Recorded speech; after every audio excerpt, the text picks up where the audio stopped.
Welcome to the Formula Foundation, determination of basis for a vector space. So first, how we define basis? So if V is any vector space and S is a set of vectors in V, then S is called a basis for V if the following two conditions hold. And first condition is S is linearly independent and second S spans V. Means किसी set of vectors को basis होने के लिए ज़रूरी है कि वो set linearly independent हो. मीन्स जब हम जीरो वेक्टर को इन वेक्टर्स के लीनियर कॉम्बिनेशन में लिखें तो वो जीरो वेक्टर के लीनियर कॉम्बिनेशन में तभी हम लिख सकते हैं जब वो तमाम के तमाम स्केलर्स जीरो हो, तो सेट एस लीनियरली इंडिपेंडेंट कहलाएगा. और दूसरी कंडीशन ये है कि ये सेट बेसिस कहलाएंगे अगर सेकंड कंडीशन होल्ड होगी. सेकंड कंडीशन क्या है कि एस स्पेंस वी, मीन्स जो वी का कोई भी वेक्टर, वी का हर वेक्टर इन वेक्टर्स के लीनियर कॉम्बिनेशन में लिखा जा सके, तो हम कहेंगे कि एस स्पेंस वी. तो अगर कोई सेट ऑफ वेक्टर्स ये दो कंडीशंस होल्ड करता है तो फिर वो सेट ऑफ वेक्टर बेसिस कहलाएगा. राइट नाउ प्रीवियस वीडियो में हमने देखा था कि हमें कुछ वेक्टर्स गिवन हैं और हमें ये फाइंड करना है कि whether the given vectors are basis और नॉट. मीन्स हमें जो वेक्टर्स गिवन थे उस पर ना ही ये रिस्ट्रिक्शन थी कि वो स्पेनिंग वेक्टर्स हों और ना ही ये ज़रूरी था कि वो वेक्टर्स लीनियरली इंडिपेंडेंट हो. सो हम इन वेक्टर्स को किस तरह से चेक कर रहे थे, क्योंकि we know set of vectors को बेसिस होने के लिए कंडीशन ये है कि नंबर ऑफ वेक्टर्स और डायमेंशन ऑफ वेक्टर्स इक्वल हो. जैसे for instance we have three vectors. Let's suppose we have these three vectors v1, v2 and v3. So here dimension of vectors is equal to 3 and number of vectors are also 3. अब क्योंकि dimension of vector and number of vectors equal हैं तो अब हम check कर सकते हैं कि ये बेसिस हैं या नहीं. एंड हाउ वी चेक, तो इसके लिए हम एक थ्योरम देखते हैं. So theorem है if V is an n-dimensional vector space and if S is a set in V with exactly n vectors, then S is a basis for V if either S spans V और S is linearly independent. Means अगर given vectors के set में vectors की dimension and number of vectors equal हो तो फिर ये check करने के लिए कि vectors basis हैं या नहीं, हम सिर्फ एक चीज़ चेक करेंगे, या तो linearly independence या फिर spanning. मीन्स अगर एक कंडीशन सेटिस्फाई होगी तो ये ऑब्वियस है कि दूसरी भी होल्ड करेगी. नाउ यू नो स्पेनिंग का क्या मतलब है कि वेक्टर स्पेस के हर एक वेक्टर को गिवन वेक्टर्स के लीनियर कॉम्बिनेशन में लिखना. Means we can write any vector u in the linear combination of these three vectors. Means k1 v1 plus k2 v2 plus k3 v3 where k1 k2 and k3 are scalars.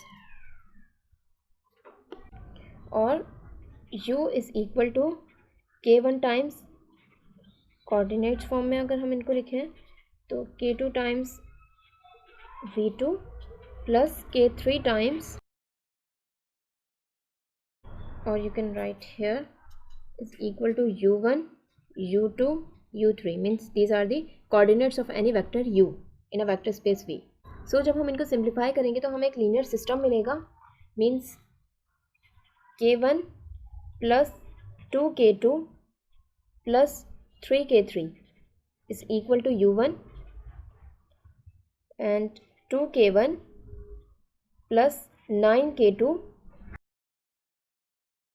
is equal to u2 and k1 plus 0k2, so plus 4k3 is equal to u3. It is a linear system of three equations. अब अगर ये system consistent है means k1, k2 और k3 की ऐसी values exist करती हैं कि वेक्टर u को v1, v2 और v3 के लीनियर कॉम्बिनेशन में लिखा जा सके, तो ये सेट एस स्पेनिंग सेट होगा. एंड अकॉर्डिंग टू थ्योरम अगर ये सेट स्पेनिंग सेट है तो लीनियरली इंडिपेंडेंट होगा. It means that if this system is consistent then this set of vectors will form a basis for v. अब इस system की consistency check करना तो एक लेंथी प्रोसेस है. एंड अकॉर्डिंग टू थ्योरम या तो स्पेनिंग चेक करें या फिर लीनियर इंडिपेंडेंस चेक करें. और इंडिपेंडेंस चेक करने के लिए हमें इसके होमोजीनियस, इसी सिस्टम के होमोजीनियस सिस्टम को सॉल्व करना पड़ेगा. लीनियर इंडिपेंडेंस के लिए जब हम जीरो वेक्टर को सेट एस के वेक्टर्स के लीनियर कॉम्बिनेशन में लिखेंगे तो तमाम के तमाम स्केलर जीरो होने चाहिए. मीन्स ये सेट लीनियरली इंडिपेंडेंट कहलाएगा अगर हम इसको एक सेट में लिखते हैं. Let's suppose S is equal to v1 v2 v3, तो ये सेट लीनियरली इंडिपेंडेंट कहलाएगा अगर हम जीरो वेक्टर को इन वेक्टर्स के लीनियर कॉम्बिनेशन में लिखें. Means k1 v1 plus k2 v2 plus k3 v3 is equal to 0। तो जब हम इसको सॉल्व करेंगे मीन्स v1 v2 और v3 को कोऑर्डिनेट फॉर्म में अगर हम यहाँ पर लिखेंगे तो हमें अगेन एक लीनियर सिस्टम मिलेगा जो कि जिसके राइट हैंड साइड पर 0 होगा, मीन्स हमें एक होमोजीनियस लीनियर सिस्टम मिलेगा।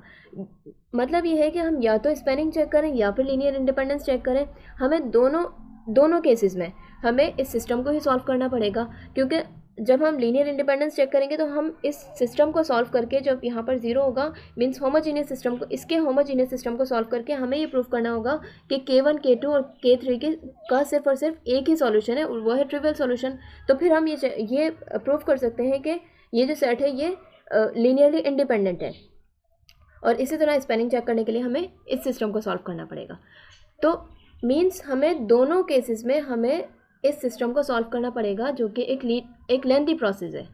अब एक थ्योरम देखते हैं जिसके थ्रू आप सिस्टम को सॉल्व किए बगैर ये चेक कर सकते हैं कि system AX is equal to B, means ये जो सिस्टम है इसको हम लिख सकते हैं AX is equal to B, non homogeneous system, और इस सिस्टम को हम लिख सकते हैं AX is equal to 0, homogeneous system.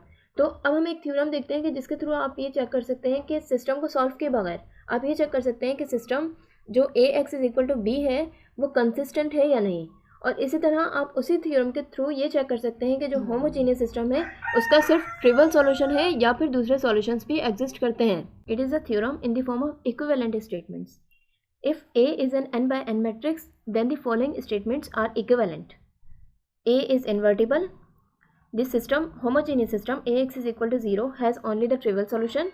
Determinant of A is not equal to 0, and non-homogeneous system AX is equal to B is consistent for every n by 1 matrix B. So according to these equivalent statements, अगर आप सिर्फ system के coefficient matrix A का determinant check कर लें, अगर determinant non zero है तो फिर AX is equal to B consistent होगा, यानी सेट S स्पेस V को स्पेन करेगा।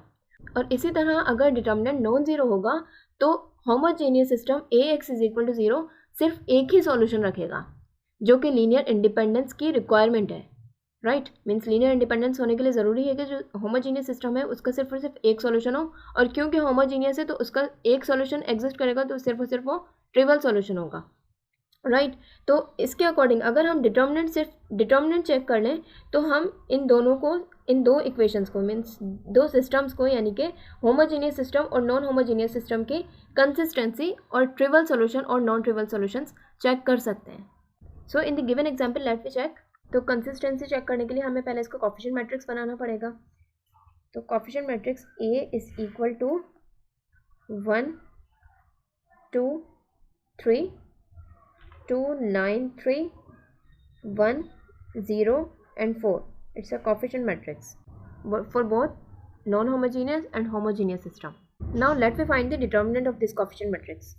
So determinant of A is equal to, let me expand it by second column. So plus minus plus, ये होगा minus plus minus, these are cofactors. So plus minus and plus. So let me expand the determinant by this second column. So it will be minus 2 times 2 4s are 8 and minus 3 plus 9 times 4 and 3 minus 3 and it is 0. So it becomes minus 2 times 5 plus 9 times 1 is equal to minus 10 plus 9 is equal to minus 1, which is not equal to 0. So since determinant of A is not equal to 0, so the non-homogeneous system AX is equal to B is consistent, and homogeneous system AX is equal to 0 has only trivial solution. Thus the given set of vectors form a basis for V. अब ये तो वो case था कि आपको vectors given थे and you were required to find whether these are bases or not. लेकिन अगर आपको इस तरह से वेक्टर्स गिवन हो कि आपको बता दिया जाए कि वो वेक्टर्स बेसिस नहीं हैं, तो फिर आप उन वेक्टर्स के थ्रू वेक्टर स्पेस के बेसिस किस तरह फाइंड करेंगे। Now listen me carefully. अगर आपको कुछ वेक्टर्स गिवन हैं और ये वेक्टर्स वेक्टर स्पेस को स्पेन तो कर रहे हैं लेकिन बेसिस नहीं है, तो इसका क्या मतलब है कि आपको जो वेक्टर्स गिवन हैं उनकी डायमेंशन और नंबर ऑफ वेक्टर्स जो गिवन है वो इक्वल नहीं है। फॉर इंस्टेंस आपको 3 वेक्टर्स गिवन हैं और हर एक वेक्टर की डायमेंशन 4 है, मीन्स अगर ऐसी कंडीशन है तो फिर ये तो कंफर्म हो गया कि गिवन वेक्टर्स जो है वो बेसिस नहीं है, क्योंकि बेसिस होने के लिए फर्स्ट कंडीशन ही ये है कि नंबर ऑफ वेक्टर्स और डायमेंशन ऑफ वेक्टर्स इक्वल हो। अब हम देखेंगे कि इस कंडीशन में बेसिस किस तरह बनाई जाती है, बट अभी इस केस को यहीं पॉज करते हैं और सेकंड केस देखते हैं कि फॉर इंस्टेंस आपको कुछ वेक्टर्स गिवन हैं जो कि लीनियरली इंडिपेंडेंट हैं लेकिन बेसिस नहीं है। इट मीन्स यहाँ भी कंडीशन यही होगी कि नंबर ऑफ वेक्टर्स और डायमेंशंस ऑफ वेक्टर इक्वल नहीं होंगे। क्यों? क्योंकि अगर नंबर ऑफ वेक्टर्स और डायमेंशन ऑफ वेक्टर्स इक्वल होते तो according to previous theorem given vectors basis होते। So now in both the cases, how we will find the basis for a vector space V by using the given set of vectors that are either spans of vector space V or linearly independent. So let's see another theorem. It is plus minus theorem. So according to this theorem, let S be a non-empty set of vectors in a vector space V. Then if S is linearly independent set and if V is a vector in V that is outside of the span S, then the set S union this vector that results by inserting V into S is still linearly independent. Means अगर आपके पास एक linearly independent set of vectors है और जो कि span कर रहा है किसी वेक्टर स्पेस को, और जो वेक्टर V है वो स्पैन S से बाहर है, मीन्स जिन उन तमाम वेक्टर्स को जिनको S जो है स्पैन कर रहा है उनमें से कोई वेक्टर V नहीं है। क्या है कि V जो है वो outside of the span S है। देन अगर हम उस वेक्टर V को उस सेट S में ऐड कर दें तो जो नया सेट बनेगा वो भी लीनियरली इंडिपेंडेंट ही होगा, राइट। इसी तरह if V is a vector in S that is expressible as a linear combination of the other vectors in S and if S minus this vector denotes the set obtained by removing V from S, then S and S minus V span the same space, that is span S is equal to span S minus V. अब इस plus minus theorem को समझने के लिए हम एक example लेते हैं कि let we have a 3D coordinate system. 3D coordinate system R cube means जो कोऑर्डिनेट सिस्टम है वो 3D है। Now let we have two vectors in R cube. Suppose it's v1 and it is v2। Now you know कि अगर दो vectors एक ही line पर लाई नहीं कर रहे तो वो लीनियरली इंडिपेंडेंट है, means these two vectors are linearly independent. And you already know कि दो linearly independent vectors span the plane through the origin, that is we can write every vector in the plane as a linear combination of these two vectors. Means we can write u is equal to k1 v1 plus k2 v2 where u is any vector in the plane. Means इन दो vector से एक plane पास कर सकते हैं हम, तो ये दो वेक्टर्स एक प्लेन को जनरेट करेंगे या एक प्लेन को स्पेन करेंगे। मीन्स अगर ये v1 है तो k1 v1 क्या होगा, इसका मल्टीपल, ये है k1 v1। इसी तरह अगर ये v2 है तो k2 v2 क्या होगा, क्योंकि k2 स्केलर है या k1 और k2 स्केलर है तो क्या होगा, इसका मल्टीपल k2 v2। सो इन दो वेक्टर्स का सम क्या होगा, k1 v1 और k2 v2 का बाय पैरेललोग्राम लॉ इसका सम होगा बाय पैरेललोग्राम लॉ। ये जो वेक्टर है ये इन दो वेक्टर्स का सम है, means k1 v1 plus k2 v2। It means that the two linearly independent vectors span a plane. अब रिमाइंड कीजिएगा कि आर क्यूब में अगर तीन वेक्टर्स लीनियरली इंडिपेंडेंट हैं तो वो एक प्लेन पर लाई नहीं करेंगे। सो अब अगर हम एक थर्ड वेक्टर एक दूसरे प्लेन पर ड्रॉ करें, यानी ये दो वेक्टर्स एक प्लेन पे लाई कर रहे हैं और ये वेक्टर्स लीनियरली इंडिपेंडेंट हैं और एक प्लेन को स्पैन कर रहे हैं। अब हम एक तीसरा वेक्टर इस प्लेन के अलावा किसी और दूसरे प्लेन पर ड्रॉ करेंगे। मीन्स लेट्स सपोज वो थर्ड वेक्टर है इस तरह v3। तो अगर हम ये थर्ड वेक्टर दूसरे प्लेन पर ड्रॉ कर रहे हैं तो इसकी लीनियर इंडिपेंडेंस पे तो कोई फर्क नहीं पड़ रहा इन दो वेक्टर्स की लीनियर इंडिपेंडेंस पर। मीन्स अब ये तीन वेक्टर्स लीनियरली इंडिपेंडेंट है। क्यों? क्योंकि ये एक ही प्लेन पर लाई नहीं कर रहा है। और यही प्लस माइनस थ्योरम का फर्स्ट स्टेटमेंट है कि if S is the set of linearly independent vectors और V कोई एक ऐसा वेक्टर है जो सेट S के स्पैन से बाहर है and in this case third vector इस पर लाई नहीं करेगा, तो अगर उस न्यू वेक्टर को सेट S में इंक्लूड करें तो वो सेट तब भी लीनियरली इंडिपेंडेंट ही रहेगा। In this case the set of three vectors v1 v2 v3 is still linearly independent. इसी तरह प्लस माइनस थ्योरम का सेकंड स्टेटमेंट क्या है कि अगर फॉर एग्जांपल 3 वेक्टर्स एक ही प्लेन पर लाई कर रहे हैं और वो नॉन कोलिनियर वेक्टर्स हैं, देन यू नो कि 3 वेक्टर्स भी एक प्लेन को ही स्पेन करेंगे. But according to plus minus theorem अगर हम एक वेक्टर को रिमूव कर दें तो तब भी 2 लीनियरली इंडिपेंडेंट वेक्टर्स प्लेन को स्पेन करेंगे. अब इस थ्योरम को पढ़ने का क्या पर्पस है कि इस थ्योरम की हेल्प से हम गिवन वेक्टर्स को बेसिस में कन्वर्ट कर सकते हैं. Let's see how we convert any set of vectors into the basis. But before doing an example, let's see just one more theorem. Let S be a finite set of vectors in a finite dimensional vector space V. If S spans V but is not a basis for V, then S can be reduced to a basis for V by removing appropriate vector from S. And if S is linearly independent set that is not already a basis for V, then S can be enlarged to a basis for V by inserting appropriate vectors into S. Means हम given set of vectors में एक या एक से ज़्यादा vectors add करके या remove करके बेसिस बना सकते हैं. Now let's see an example. Find a vector that can be added to the set of vectors v1 and v2 to produce a basis for R3 and v1 and v2 are given. Now notice that इन दो vectors का set चाहे spanning set हो या फिर linearly independent हो, ये कभी भी बेसिस फॉर्म नहीं करेंगे. क्यों? क्योंकि यहाँ number of vectors and dimension of vectors equal नहीं है. नाउ क्योंकि इन दोनों वेक्टर्स के y कंपोनेंट 0 हैं, सो ये दोनों वेक्टर्स एक्सजेड प्लेन में लाई करेंगे. v1 and v2 lie in XZ plane. Now क्योंकि ये दो वेक्टर्स एक दूसरे के स्केलर मल्टीपल्स भी नहीं हैं, तो ये वेक्टर्स जो है वो लीनियरली इंडिपेंडेंट हैं. Vectors are linearly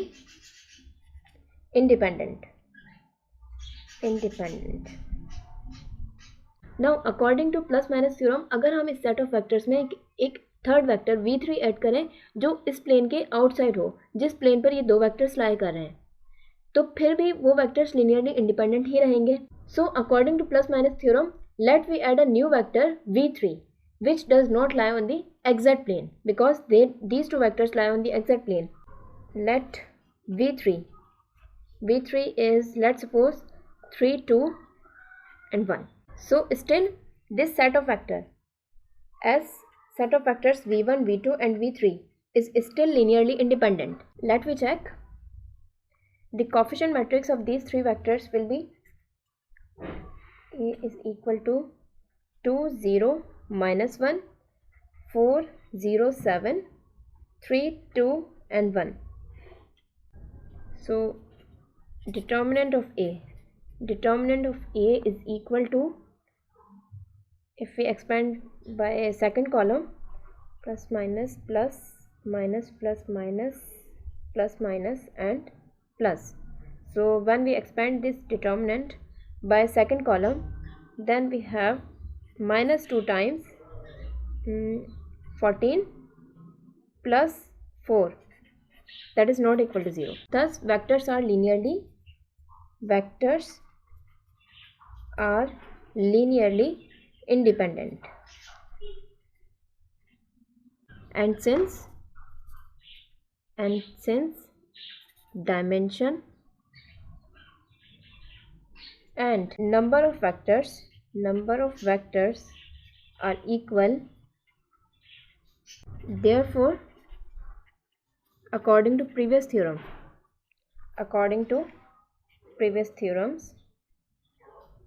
or above theorem, they form a basis. Right? So I hope you got it. That's it.